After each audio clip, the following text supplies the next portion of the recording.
Obscured by the meeting of clouds and sea, a spire might pierce or break it.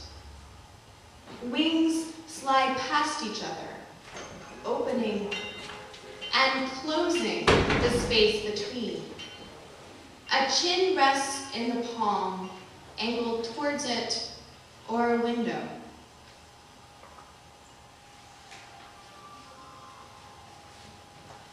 Notes toward a short film. First, only gray. Then angles and points become a whole. A gravel driveway. This scene is set on the road in front. So as the driveway comes into view, move to the left of the frame to foreground her face.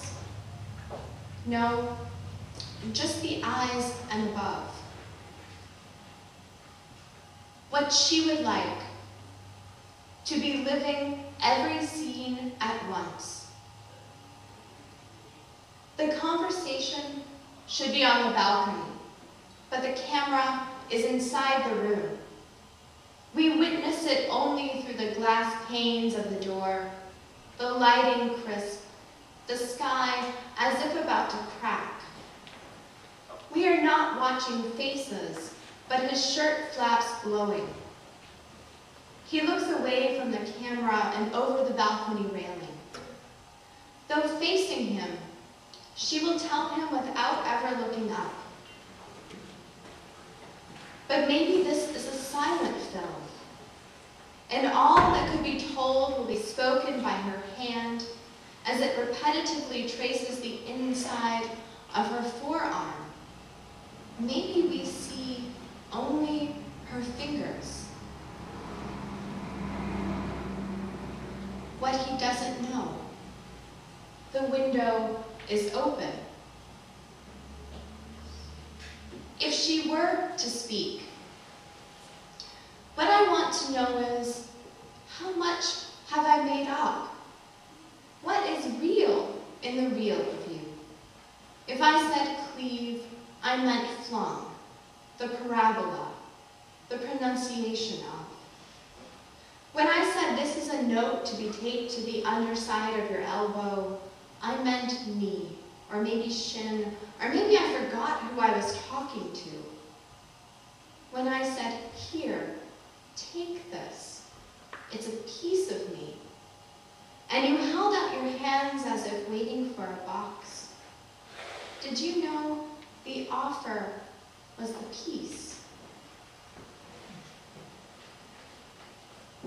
A thresher sits off screen, a yellow halo from the sun.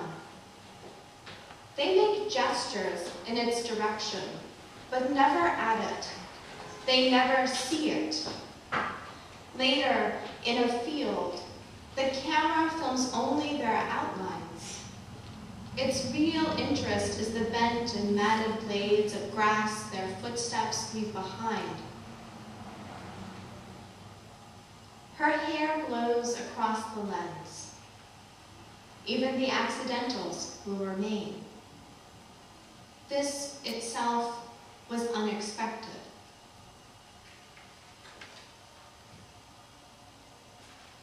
Intervening accents. To travel as a ghost, or the self gone quiet, imparting of parting lips, opening and closing the space between.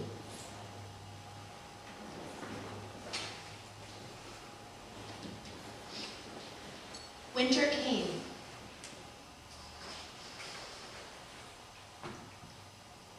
This was the year I deserved the winter. And when it came, there was nothing I could say. I could not send it back. It had come for me.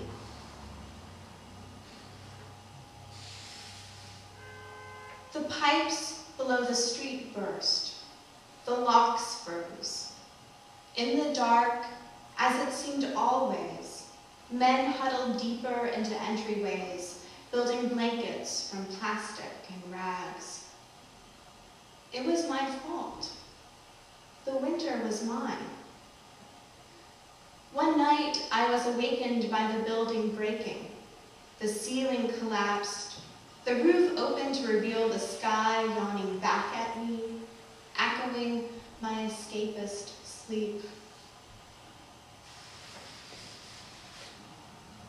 When the winter came, I thought it might never leave us, or would never leave without me. I began to plot how I might wrap myself in it, send myself back. Vega sparrows wing, pomegranates ride. This was the year I was spider-bitten. The venom began at my fingers, and each hand kept moving to touch the other, fearing they might freeze in motion. It traveled as an icy fog through the veins of my wrists. This was the winter I studied each blue timber, but the map of my body gave no sign of a route or causeway. Yet it was reason you begged for, which became one more breath withheld. I realized later that there must have been sun, but I had forgotten it. The church was sinking. The snow melted in cracks from above.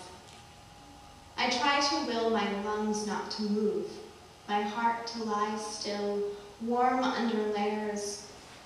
Why must the body insist? That which is enough to make me believe is the very same thing that makes me believe he is distant or has forgotten me. Buoyant, but I can drown in it, faith that is the ocean, the floor. Why for a wisp, a purr, this whip, this wind, this sound that meets its echo in graffiti from strangers? It was a man's voice in my ear. How many times had I heard this pleading before the winter came? There was that time, longer than a moment, long enough to watch the frost build upon the window, one thinly drawn molecule, branch at a time.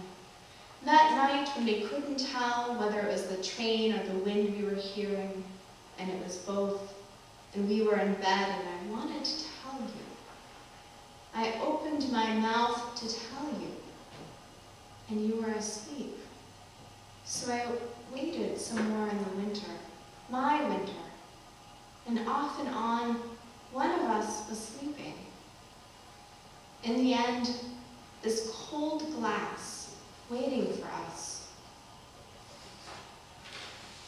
Before there was this memory, empathy was imagining the empty spaces, pity seeing them. Cursed to be so blessed, I begged you to beat me. What more evidence do you need that we've been given up? The sky gapes to pull us out, a cruel, characteristic gesture when it came. It is heavy under this winter. Forgive me. I have thinned the skin from the bite and watched the moon fade to shadow and done nothing but throw fire against the glass to see its reflection. My winter would not leave me. It made me watch instead.